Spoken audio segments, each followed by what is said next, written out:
If you are just joining us, you are still right on time for E15 Elections 2015, the Tuesday episode of the program. As usual, I'm not alone in the program. In the studio today, I have my colleagues that I have brought from their daily routine to come and examine some critical issues with us as pertaining to elections 2015. Babajide Kolade Utitoju, thank you for joining us again. Good evening, viewers. It's my pleasure, as usual.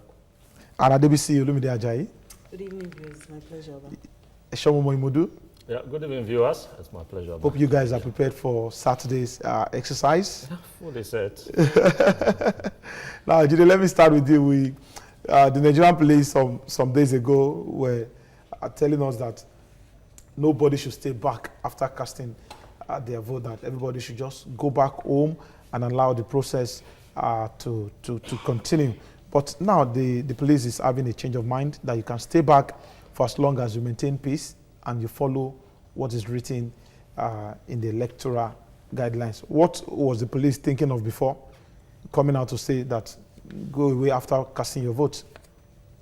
The Inspector General of Police, Suleiman Abba, is a lawyer, but he comes across to me like a very overzealous police officer. A police officer who is taking his loyalty to his boss, the president, too far. For anything in this world, there are limits. And the IG definitely overstepped his bounds. You cannot say that people should cast their votes and then walk away. It's not done. It's not done. As long as they do not interfere with the process, as long as they do not constitute themselves, into a riotous group, as long as they do not do anything that will compromise the process, they have a right to stay there and watch proceedings. In fact, the beauty of it all is that when the votes are tallied, everything counted, and then you see people jubilating and heading to their homes. That's the beauty of democracy. That is what, for me, I like to see on election days. The elections have taken place. It's an open process. Yes, you voted, somebody has been declared winner, and the supporters of the winner, they start jubilating, they start pumping fists and backslapping, and then they head to their homes happy, without anybody resorting to violence. But even the comment or the remarks of the IG gave people the impression that somebody has something to hide. Somebody has something sinister in mind as far as these elections are concerned. And I'm happy that at last the first PRO, Emmanuel Ojukwu, came out to say, well, that people can hang around after the election as long as they do not commit any crime. You know, what the IG said was, look, cast your votes, go to your homes and cool down. That when you hang around, the chances are that you will commit a crime. I mean, this is simply unheard of. It's strange. But now, I'm sure that, one, even the APC leaders have resisted that directive, and they've been telling their people, look, ignore this directive, stay right there and protect your votes. Alhaji Lai Mohammed said that. Yes. The former national chairman, the old man from Ilan Ogun, Baba Konde, also said that, look, this is a clear signal that somebody wants to rig, but this effort must be frustrated. Stay there after the voting and watch the counting as is being done.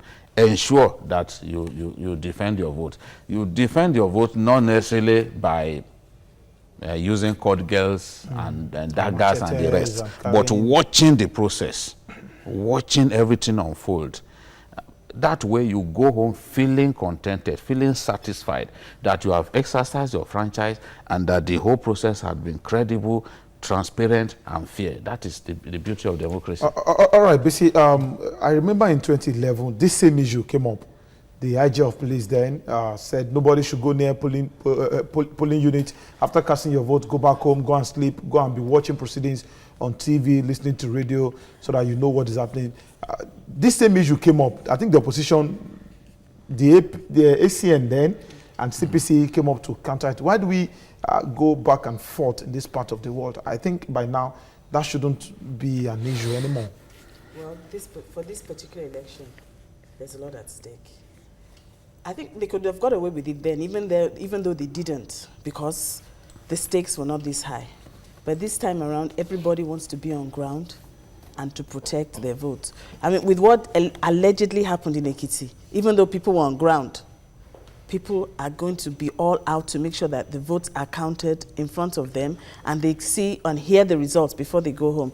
Things like this happen because electoral laws laid down are not respected. The police don't respect our laws.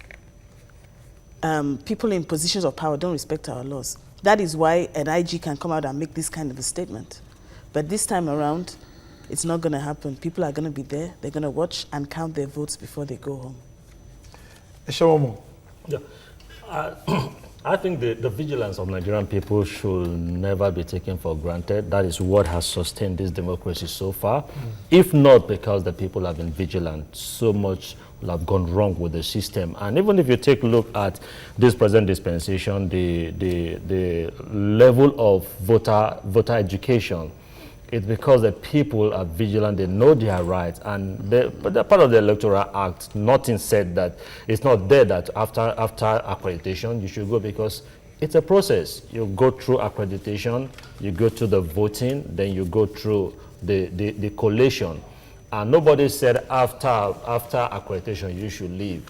You're spared to wait around, then you vote. It's better to wait around for the counting of the votes. So I think the IG realized that he goofed in that aspect. That was why he made a U-turn. But I think no matter, it was in the same place in 2011 when the same issue came up. Yeah, they keep goofing. They keep goofing. But you see, no matter, even if they had not retracted that statement, it will not deter Nigerian people from watching over their votes, because if I've cast my vote, I have a right to watch over that process. And you see, for what happened in Osun, if not that the people were vigilant during collation, I remember there were billboards in public square. As it was being counted, the people were there seeing it. So it became very difficult for anybody to manipulate the process. So if I leave and I allow the security man, it's not he that voted, it's my vote. So why will I allow him to watch over my vote? I voted, so let me watch over the process. So I think it was wrong that he made the statement, but thank God that he retracted the statement. But you see, beyond that, even now that they've done it, Nigerians should not allow themselves to be intimidated by anybody. Maybe close to the election, they will now see increase in the violence rate. And because, like I said some time back on this platform, that a week to the election, you're going to see increase in violence. And just for one thing, to kind of scare the people away, Nigerians should refuse to be scared, because politicians will do whatever they can do to make sure that you are not present after your votes is cast, so that they can do what they want to do. Okay, now Jerry, talking about intimidation, you realize that in this age and time where almost everybody has a smartphone that could record. I know Nigerians, even you're going by the roadside, you see an accident, instead of people rushing there to help the victims of the accident, you see people snapping pictures of. So I see a situation where people will come to the polling unit that day and try to record the proceedings. Would you encourage that? Does our electoral guideline permit that you come out, you record the entire proceeding on your phone? Yes, because if you take your mind back to Ekiti, you know, Fahemi was able to win because his lawyers proved his case that the process was substantially manipulated. And they not only did that, you know, in form of written submission, they also showed video evidence of violence that suggested clearly that the elections the election in some parts of Ekiti, was compromised. So that enabled the tribunal to take a decision to remove what it called invalid votes. And at the end of the day, when the invalid votes were discountenanced, Fahimi eventually won. That is what the court, where the tribunal felt it needed to organize a fresh election, it did. So the reality is, if you have video evidence of ballot box being snatched, something that suggests clearly that, look, people are not allowed to freely exercise their civic rights on election day. It is a very, very effective tool to use when it comes to litigation. People have used it, and where the court sees that this is empirical evidence of vote rigging, the court will have no choice but to administer justice. So will I be right to infer from what you are saying that people are encouraged to go out on that day with whatever they have to? Of course, just make sure a lot of them, I'm telling you, because I monitored the elections, the one I talked about that brought Fahimi. I monitored even the legal proceedings, and I'm telling you that the recordings that were made, the video recordings that were made, helped his case. It helped his case to establish that, look, you cannot call what happened in some parts of Ekiti State election. You can't call what happened in the Faki election.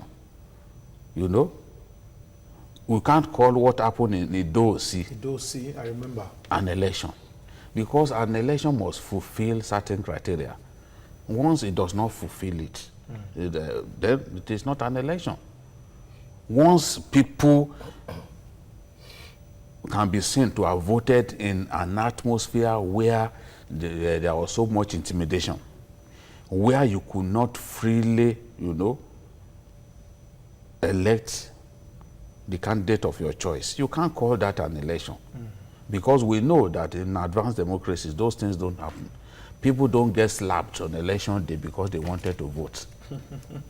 Soldiers don't intimidate people on election day so that they can be scared and refuse to vote. In other climes, they don't shut down their country because of it. It's part of our own underdevelopment. And I believe that when the culture of democracy finally gets accepted fully in Nigeria, it's been accepted here but not accepted fully. We still have, we still show evidences of years of military rule, affecting our psyche. We still manifest such traits. I believe that a time will come when democracy will have become a way of life for us. When it gets to that point, you don't need to shut down shops, you don't need to shut down schools, you don't need to close, because our kids now are going to be, their schools are going to be shut, students will be told to go home just because we are going to have an election. I'm not aware that in America they shut down schools because of election. So I believe we'll get there. Let us just see what happens with this election. Okay. Now coming to you, see, almost immediately the IGP announced that don't stay back after casting your vote. I remember that the INEC and APC spoke with the same voice that no way, and even PDP, the ruling party, that no way, just stay back at the polling unit and monitor that your vote actually counts. Then immediately after that, the police authorities now came out and said, no, we are not saying that okay, fine, you can stay back. And must the police wait for those people to voice out their own opinion before reversing a decision? I think the police must have done like Eshomamo said, they goofed. And I think it was after all these people had come out, all the parties, the PDP, the APC, and INEC, that he realized what he was trying to infer. It's very obvious that, like my boss said, there's a hidden agenda. But because of the public outcry, it's going to be very, very difficult for votes to be manipulated. So, like we said, everybody should come out and protect their votes. He wouldn't have retracted. If he believed he could get away with it, he wouldn't have retracted that statement. But the public outcry was too loud. Sure, this IGP is getting dramatic. I remember during the crisis at the National Assembly, there was a particular time he was summoned and he refused. I think he's becoming a law unto himself. Or what do you make out of this? Yeah, I think it's at election times. Over time, I've seen that IGPs have become law to themselves. The immediate past IGP, I remember during the election in Ekiti and even in Osun, I was at the stakeholders forum in those two states, and when they started reeling out I call it the laws, and it was like giving statements. What I will stop you. You cannot come in. And actually, he said that. Then he said, well, 48 hours to election, borders will be shut. I've never seen it where did you get that from. You will shut borders. He said, nobody. If you don't have any business to do with the election, move out of the state. And you begin to see them during the election. They want to wield so much power, and they become power drunk because the barrel of gun is speaking. And people will naturally fear them. They have the mopo going with them, and it's just a characteristic. Yeah, you've seen how this present IGP have displayed that character over time. And as we move closer to the election, you'll be surprised the laws he's going to reel out just before the election. What you will expect the people to abide with. But let me just quickly point out this. Yeah, you're free to record, I think. But the Electoral Act also measures certain areas what you shouldn't do. I remember in Osun, a man went there. In one of the primaries of one of these political parties, after Tom printing his ballot paper, he now used his phone to snap it. It's against the Electoral Act. And somebody now goes close to. So him. I think it is important for our viewers to really understand this. Because when you ask them to use their phone, to what extent? To use it, exactly. Somebody because you're trying to thumb print, and that person now came with his camera phone to snap you. Now you're endangering that person. Even as a journalist, if you are thumb printing, I can only take you from the back just because I want to establish a long shot. I can't come close to take shot of you because I shouldn't expose you to threats. So Nigerians should also understand that yes, your own liberty stops where another man starts. So you should understand that. Yes, and of course, we shouldn't disturb public peace because a disagreement may ensue from there. Why are you taking my shot? And may disrupt the election. And moving on now, we just some hours ago, we listened to the United States President, Mr. Barack Obama, advising Nigerians that that a free, fair, and credible election is what the world expects from the country. Also, the ECOWAS add voice to that, and the whole world has its eyes on Nigeria. I think if my producer is ready, maybe we should take a look at that video before we move on. Today, I want to speak directly to you, the people of Nigeria. Nigeria is a great nation, and you can be proud of the progress you've made. Together, you've won your independence, emerged from military rule, and strengthened democratic institutions. You've strived to overcome divisions and turn Nigeria's diversity into a source of strength. You've worked hard to improve the lives of your families and to build the largest economy in Africa. Now you have a historic opportunity to help write the next chapter of Nigeria's progress by voting in the upcoming elections. For elections to be credible, they must be free, fair, and peaceful. All Nigerians must be able to cast their votes without intimidation or fear.